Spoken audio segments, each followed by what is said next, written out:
இது TNPSC previous year question பேப்பரில் கேட்ட ஒரு 2 ஆப்டிடியூட் பார்க்கலாம். முதல் கொஷின் பாருங்கள். 66 சதுர சென்டிமீட்டர் வலைபரப்புடைய ஒரு நேர்வட்ட உருளையின் உயரம் 7 சென்டிமீட்டர் எனில் உருளையின் விட்டம் அப்படின்னு கேட்டிருக்காங்க. இப்போ வந்து நமக்கு என்னென்ன கொடுத்துருக்காங்க, வலைப்பரப்பு அப்படிங்கிறது நமக்கு ஃபார்முலா தெரியும் இல்லைங்களா. உருளையோட வலைப்பரப்பு 2πr/h. இதில் வந்து ஹெச் கொடுத்துட்டாங்க. இதோட டோட்டல் மதிப்பு 66ன்னு கொடுத்துட்டாங்க.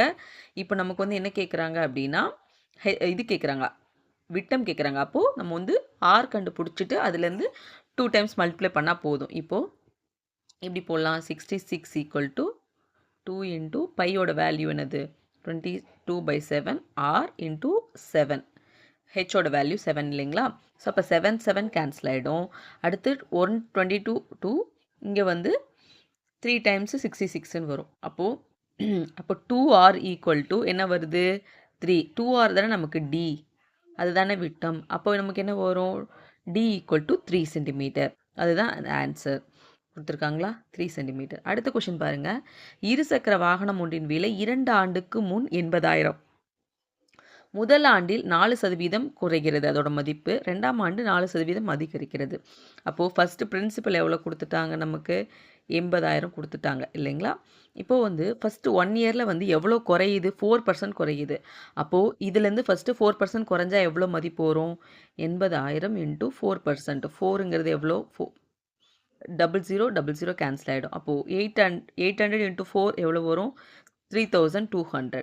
அப்போ எவ்வளோ குறையுது அப்படின்னா 80,000லேருந்து நம்ம என்ன பண்ணணும், 3200 நம்ம மைனஸ் பண்ணணும். அப்போ எவ்வளோ வரும், நமக்கு 76,800 வரும் இல்லைங்களா. அடுத்து என்ன பண்ணுறாங்க, 2ஆம் ஆண்டு 4% அதிகரிக்குதுன்னாங்க. அப்போது இந்த அமௌண்ட்லேருந்து 4% நம்ம வந்து அதிகரிக்க போகிறோம் இல்லைங்களா. அப்போ அது என்ன அமௌண்ட்டு நம்ம கண்டுபிடிக்க போகிறோம். இது எவ்வளோ வருது அப்படின்னு பாருங்கள். அப்படின்னு பார்த்துட்டு அது என்ன வேல்யூ வருது அப்படின்னு பார்த்தோன்னா, ஸோ அது 4% பார்த்தோன்னா என்ன வேல்யூ வரும் அப்படின்னா 3072ன்னு வரும். அப்போது நம்ம என்ன ஆட் பண்ணணும், 76,800 ஆட் பண்ணோன்னா 27897. அப்போது இதோட ஆன்சர் 79872.